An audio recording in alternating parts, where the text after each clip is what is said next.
বাকেরগঞ্জে Begum Shamsuddin Talukdar degree কলেজের অধ্যক্ষ মুজিবুরের ভয়াবহ জালিয়াতি ফাঁস।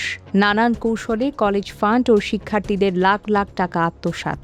কলেজ লুটপাট করে বরিশাল শহরে গড়েছেন বিপুল পরিমাণ অবৈধ সম্পদের পাহাড়। ২৬ বছর ধরে আছেন একই প্রতিষ্ঠানে, সবাইকে করে রেখেছেন জিম্মি। বিস্তারিত দেখুন বরিশাল থেকে আবু নাইম শফির পাঠানো ৫ পর্বের ধারাবাহিক অনুসন্ধানী প্রতিবেদনের প্রথম পর্বে।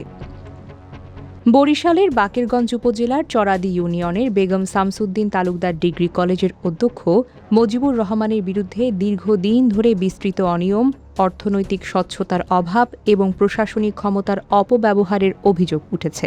স্থানীয় শিক্ষার্থী, অভিভাবক এবং সংশ্লিষ্ট একাধিক সূত্রের সঙ্গে কথা বলে এসব অভিযোগের তথ্য পাওয়া গেছে। অভিযোগে বলা হয়েছে, একই প্রতিষ্ঠানে টানা প্রায় ২৫ থেকে ২৬ বছর দায়িত্বে থাকার সুযোগে অধ্যক্ষ মুজিবুর রহমান ব্যক্তিগতভাবে বিপুল পরিমাণ সম্পদের মালিক হয়েছেন। স্থানীয়দের দাবি অনুযায়ী বরিশালের কাশীপুর এলাকায় তার নামে ৫তলা ভবন, ঢাকায় একটি ফ্ল্যাট এবং ভাটিখানা চন্দ্রপাড়ায় নতুন ৫তলা ভবনের নির্মাণ কাজ চলমান রয়েছে। তবে এসব সম্পদের উৎস নিয়ে প্রকাশ্যে কোনো ব্যাখ্যা এখনো পাওয়া যায়নি। স্থানীয়দের অভিযোগে আরও বলেছে, কলেজ পরিচালনার ক্ষেত্রে উপাধ্যক্ষ পাপিয়া নামের একজন শিক্ষকের প্রভাবশালী ভূমিকা রয়েছে। একাধিক সূত্র জানায়, অনেক প্রশাসনিক ও আর্থিক সিদ্ধান্তে তার সম্পৃক্ততা থাকে এবং অধ্যক্ষের সঙ্গে সমন্বয়ের মাধ্যমে কলেজের কার্যক্রম পরিচালিত হয়।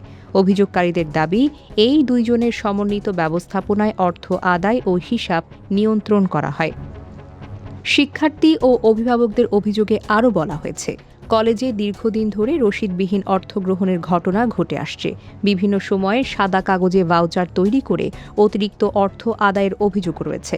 এমনকি ২০২৬ সালে পুনর্ভর্তি কার্যক্রমের সরকারি নির্দেশনা উপেক্ষা করে প্রতি শিক্ষার্থীর কাছ থেকে ১৫০০ টাকা করে নেওয়া হচ্ছে বলেও অভিযোগ করেছেন ভুক্তভোগীরা।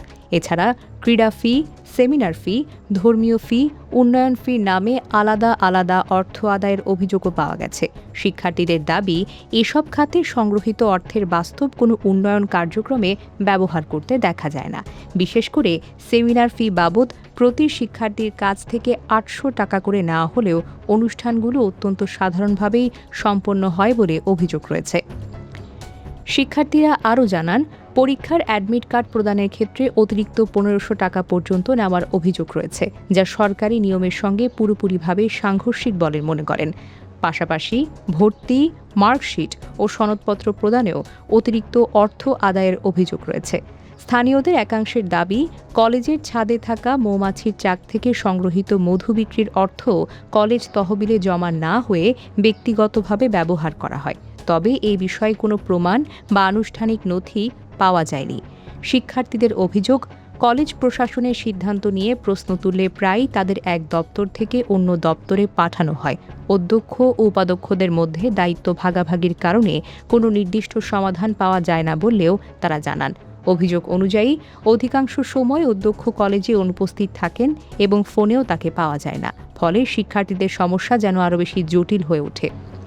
এ বিষয়ে অধ্যক্ষ মুজিবুর রহমান বা উপাধ্যক্ষ পাপিয়ার বক্তব্য পাওয়া যায়নি। একাধিকবার যোগাযোগের চেষ্টা করা হলেও তাদের কোনো মন্তব্য এখনও পাওয়া সম্ভব হয়নি। স্থানীয়দের ভাষ্যমতে, দীর্ঘদিন ধরে একই ধরনের অভিযোগ উঠলেও কার্যকর কোনো তদন্ত বা প্রশাসনিক উদ্যোগ দেখা যায়নি। ফলে শিক্ষার্থীরা বাধ্য হয়ে অতিরিক্ত অর্থ পরিশোধ করে আসছেন বলে দাবি তাদের।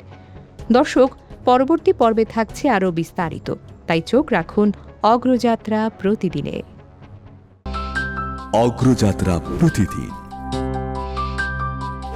নির্ভীক প্রত্যয়ে উজ্জীবিত।